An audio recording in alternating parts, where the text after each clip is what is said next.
Dwiraj Bose, who is the President and Head of Data and Analytics with Bajaj Allianz General Insurance. To give you a background, he's the Head of Analytics at Bajaj Allianz General Insurance, and he has been working on developing AI analytics solution for more than 20 years now. In his current role, he is responsible for harnessing the power of data to enable the vision of 𝗂𝘗𝗍 by driving an end-to-end development, deployment, and adoption of data and analytics practice. His expertise lies in large-scale development and deployment of data products and solutions by leveraging advanced analytics techniques like probabilistic computing, machine learning, and AI. Can we welcome him with a big round of applause, please? Good morning, everybody, and thanks for it's so lovely to see all of you. And actually, Vimal did most of the job. They have the data now, and I think first of all, I think just before getting into stage, everywhere where I'm getting into, we should be thankful. I think especially as a data and AI community, because this pandemic, although it had many impacts, but I think few more favorable impacts did happen. At least it made us feel a little bit more important, because I think one way we realized, I think the organizations also realized how important it is to talk in terms of the data and the whole landscape, and because if you see, all the decisions were getting done through the data, but what it did is institutionalize the whole part of it.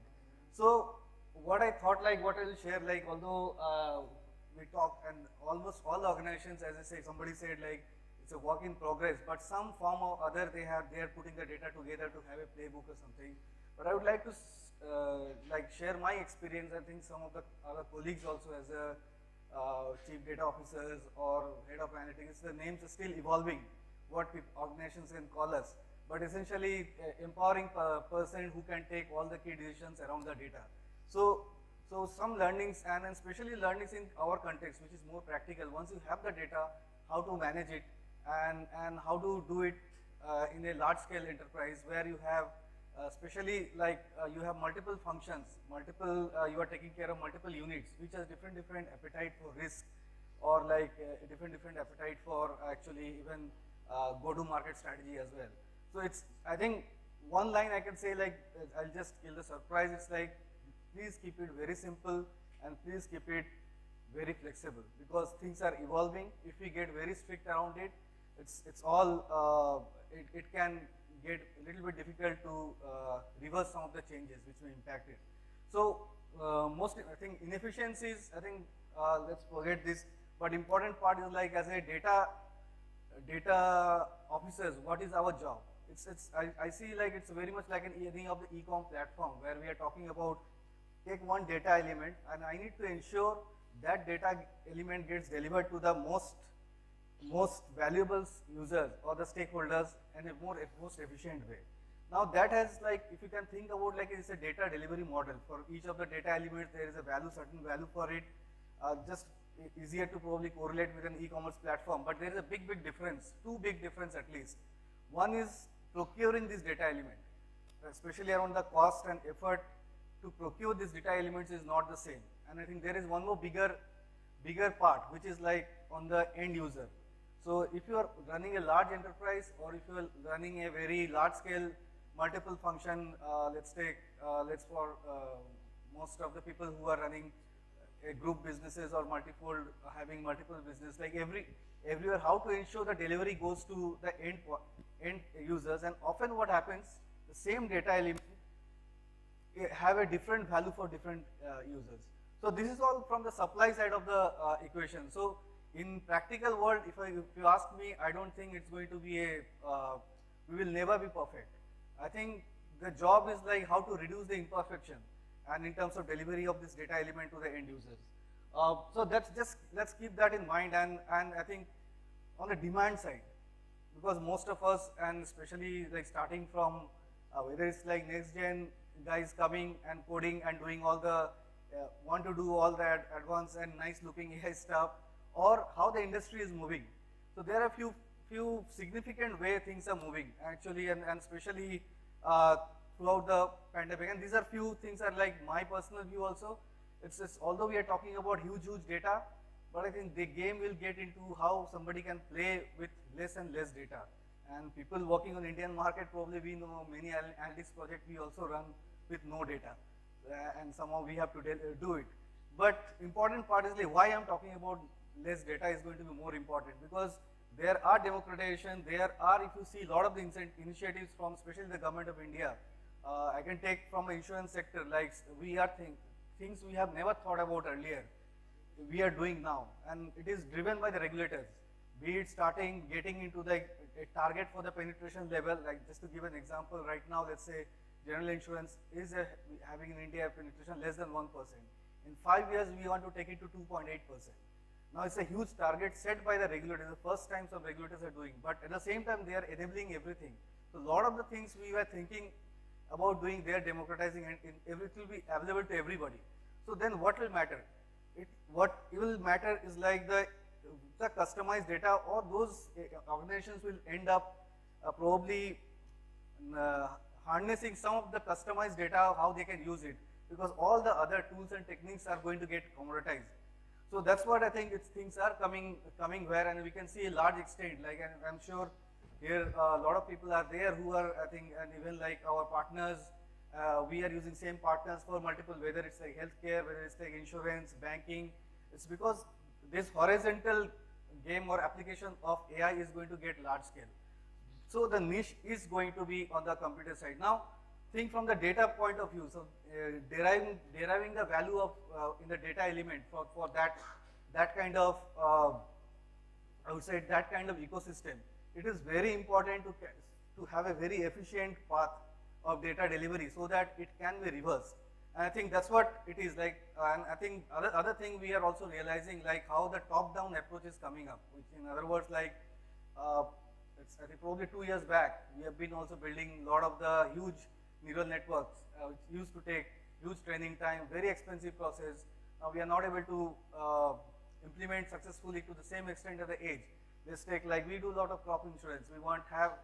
We have the farmers, and I think just to give an example, like you will be amazed by when we designed our first Farm Mitra app, which is like to help for the weather prediction, crop, survey the crop and other things.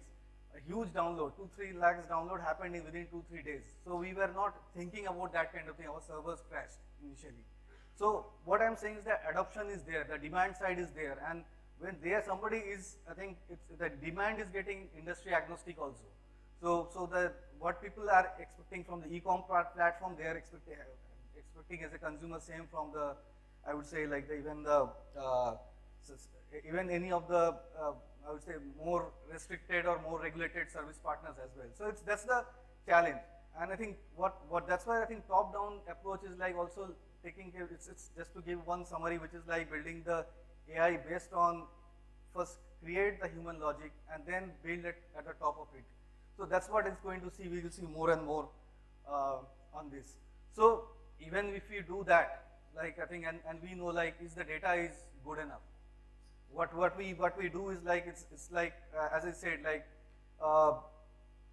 it's still, since this data journey is very relative, it's like your things are going to change so much, and it may have, like, it may end up in a lot of redundancy in this, like. So, and other thing is like also, like, there is a expectation when we are talking about AI, the whole as a senior management or even the business leaders, the expectation is going to create a magic.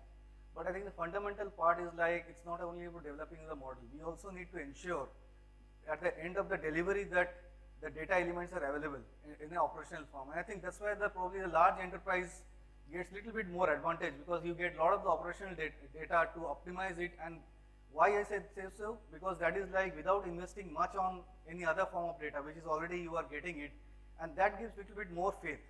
I think as a CDOs, as a I think head of analytics, we can build it at the top of it, and it gets trust. And once you get the trust, it gets into the mainstream, into the sales and marketing side.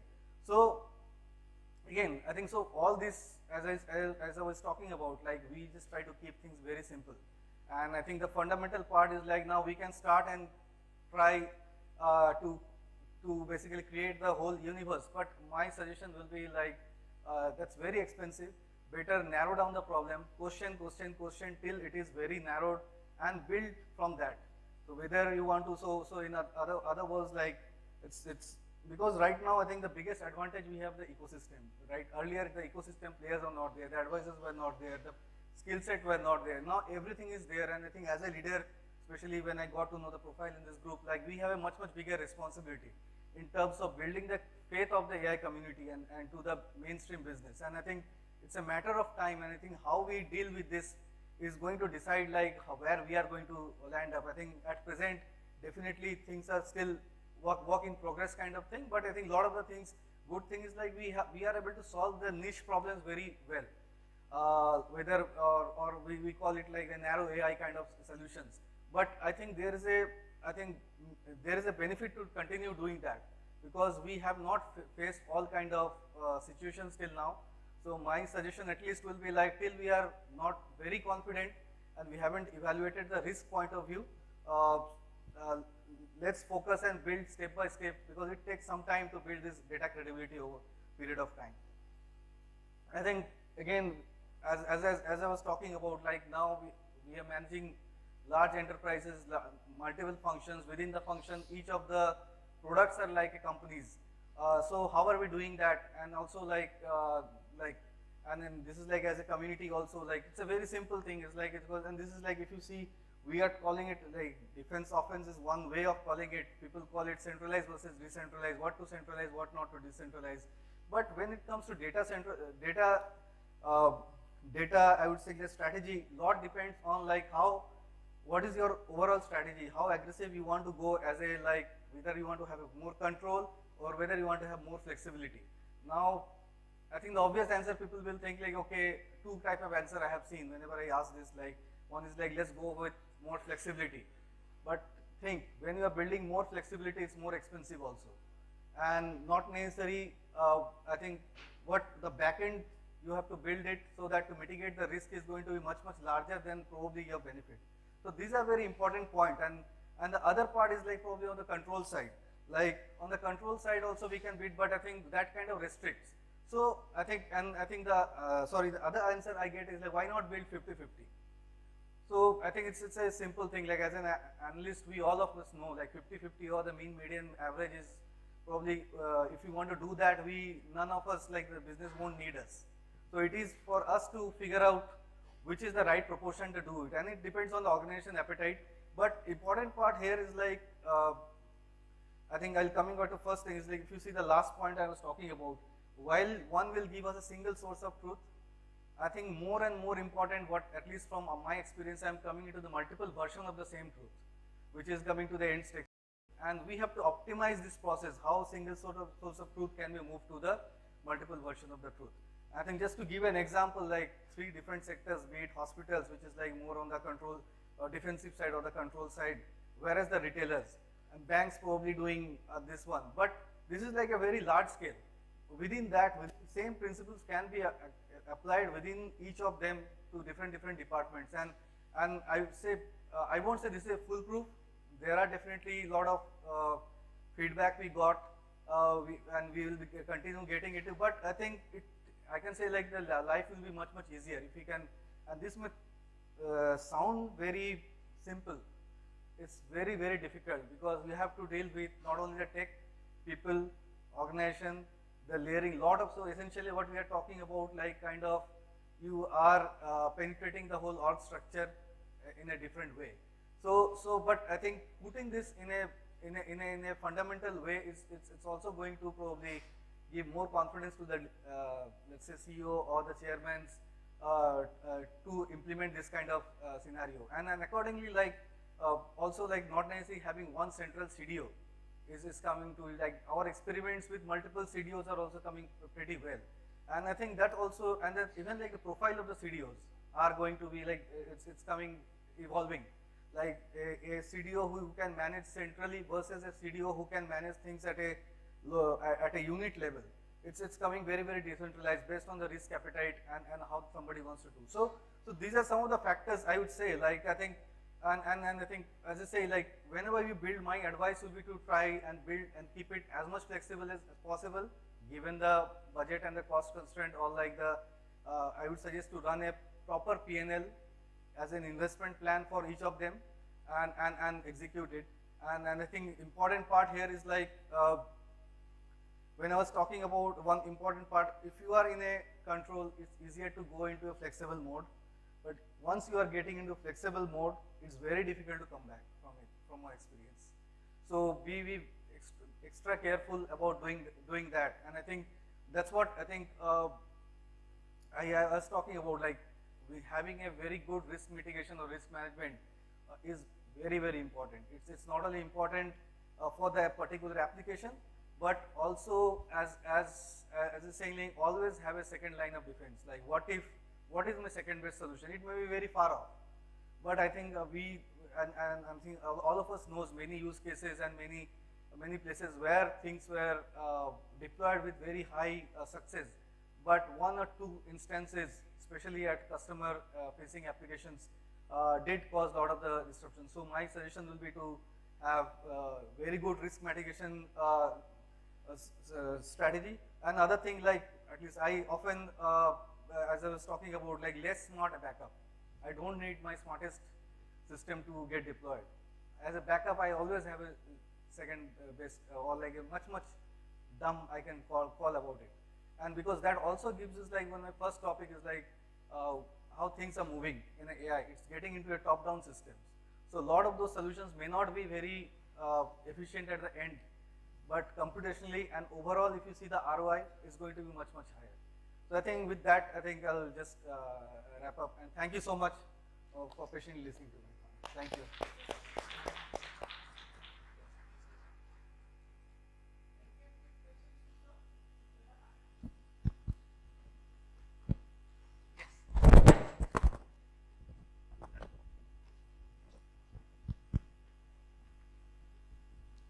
Hi, thank you. I think, can you explain a bit more about single source of truth and multiple versions of truth with some examples that you have? Can you hear me? Yeah. Yeah. Yes. So for example, like I think if you see like the customer 360, it's a very simple one. And when you are trying to manage, like you have customers across all different categories, and you are trying to put it together as a customer 360 view, right? Now, the same customer 360, if you are thinking about from the build point of view, the development point of view, what you are trying to do is like you are creating what all trades, let's say very simple, what all trades he did, what's his book look like, what's his lifetime value and everything. But let's take, you want to same customers, I'm taking a little bit, let's say certain geography and the region they are staying in a remote, but the end market may not need what he is doing elsewhere and all those things. He just need, like, let's say, whether he comes to my shop or not. Very simple thing. So what they need is like, now think like what they in that, like what they did is like the same, definitely it leveraged the single customer truth, but to create a version of like, and I'll tell you live example, like when I was talking about, like where somebody is living in the neighborhood. Now, if you see like this other channel, let's take like, let's say point of sale channel, he is more interested in that kind of information. Now the same agent who is trying to get a business from them, his point of view, his probably the metrics will be like, no, I just want to know like where he is working, and like when I can where he is working, when can I meet him. So these are like different. So what happens is like when you make the central thing as a localized implementation, you know, not necessarily you need to carry the whole thing there and create very simple version of it. And it's more of a like customized to the end users. Okay.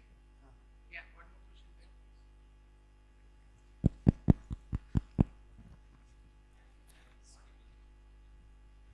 there. Thank you for the presentation, really appreciate it. You mentioned about regulators, and I come from a segment called as research and development in pharmaceutical industry. So there are three things which really counts the most. One is the data lineage. Different regulators have different governance structures. At the same time, the data that is presented to regulators and what is coming to the open ecosystem, there is anonymization of data. Can you just throw some light around the data governance strategy which can really think about data lineage, data transparency, and how the entire architecture in terms of data deployment happens. If you can just share your experience. Yeah, sure. I'll Thanks. I think on that, like, it's a very, I would say, like, probably we can talk offline and all and get into the more details. But I think just to tell you, like, first of all, when I'm talking about, let's say, insurance regulators, what the first thing they did is, like, they created a sandbox. Where sandbox means you can just go play around, do whatever, of course, taking care of the data, all the governance and others. So, and I think all the, as you are talking about, like, on the privacy side, again, I'm not sure what particular, maybe I need to know, the reason I'm talking about the offline is, like, I need to know the use case you're talking about, because after that, probably we can figure out a solution. But typically what we do is, like, we do a lot of the experimentation, and just to tell you, like, why I'm so much talking great about the regulators is, like, typically insurance, at least I can talk about the insurance part. We used to create product, it used to take long time, 2-3 years from the development to actually deployment. Now the recent regulators changed everything, saying you don't need to file the product and wait for so long. You use it, and then if it's successful, you file it. And I think within 1 month, I think few hundred products got filed and it's already in use. Like, now you take examples, like, if you want a car insurance, you just want to pay for a kilometers, you will get it. There are companies doing it. If you want just a, let's say, one insurance only for based on if you have a health record, you have a good fitness regime and you want to take advantage of it, there are products. So ample products are there, and all these things, like, from the overall pricing point of view, we are taking definitely structured, unstructured data, we are making it, we are imputing in the pricing as an input, and able to devise different I would say, segments or the price categories. So it's much more progressive, and I think that's what I was talking about. Like, we actively are involved, and I think with in the regulation, especially in the insurance, and what we are suggesting, ultimately we want our much more penetration. We want to cover the risk and in the right way, and I think that's what I think a lot of experimentation is it's encouraged there. And I think to your use case, we can just take it offline. What is it? Okay. Thank you.